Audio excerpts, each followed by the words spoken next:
Assalamualaikum warahmatullahi wabarakatuh. Perkenalkan, nama saya Rika Nur Aziza Aziz, kelas B Prodi Manajemen. Video ini saya buat untuk memenuhi tugas konsentrasi manajemen sumber daya manusia. Nah, selanjutnya saya akan membahas materi mengenai bias dalam penilaian kinerja. Bias dalam penilaian kinerja adalah sebuah penyimpangan yang dapat mempengaruhi keakuratan dalam penilaian tersebut. Hal ini biasanya diakibatkan oleh pandangan subjektif penilai kepada karyawan. Penilaian kinerja adalah proses yang dilakukan organisasi untuk mengevaluasi hasil kerja para karyawannya. Adapun bias-bias menurut Warder dan Davis pada tahun 1996, yang pertama yaitu halo effect. Bias ini terjadi apabila penilai menyukai atau tidak menyukai karyawan. Apabila penilai secara pribadi menyukai karyawan, maka penilai cenderung akan memberikan penilaian positif pada semua aspek penilaian. Namun sebaliknya, apabila penilai tidak menyukai karyawan, maka ia akan cenderung memberikan penilaian negatif kepada karyawan tersebut. Nah, yang kedua, leniency and severity effect. Lisensi effect terjadi apabila penilai memiliki kecenderungan untuk bersikap baik kepada karyawannya. Ia merasa bahwa ia harus berbaik hati kepada karyawan.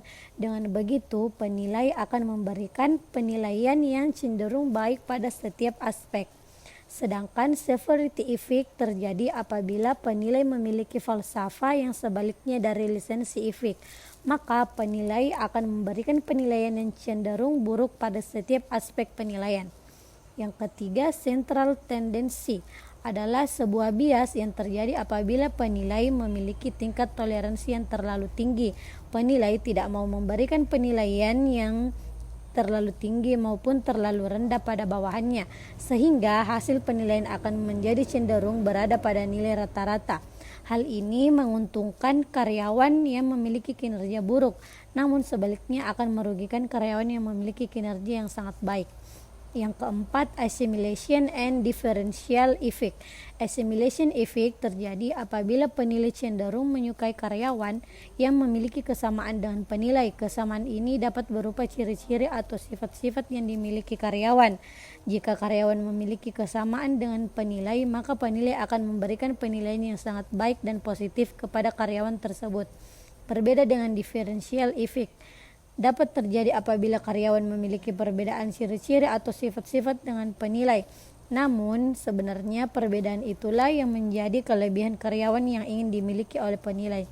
Penilai tidak memiliki sifat-sifat tersebut yang kemudian menyebabkan kecemburuan, maka penilai akan cenderung memberikan penilaian yang buruk dan negatif kepada karyawan tersebut.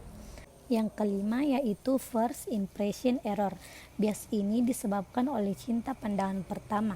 Penilai akan memberikan penilaian berdasarkan kontak pertama dengan karyawannya.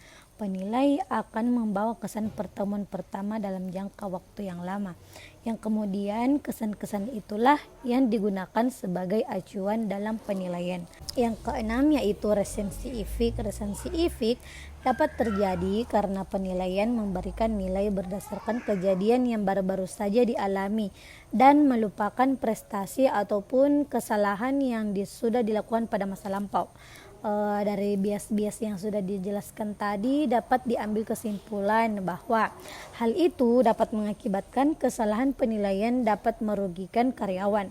Tidak hanya karyawan, namun juga menyebabkan kesalahan dalam bertindak dan dapat merugikan suatu organisasi atau perusahaan. Oleh sebab itu, penilai harus menyadari keberadaan bias-bias tersebut agar dapat menghindarinya dan dapat memberikan penilaian yang lebih objektif dan akurat kepada pegawai. Mungkin hanya itu yang dapat saya paparkan mengenai materi bias dalam penilaian kinerja. Wassalamualaikum warahmatullahi wabarakatuh. Thank you for watching.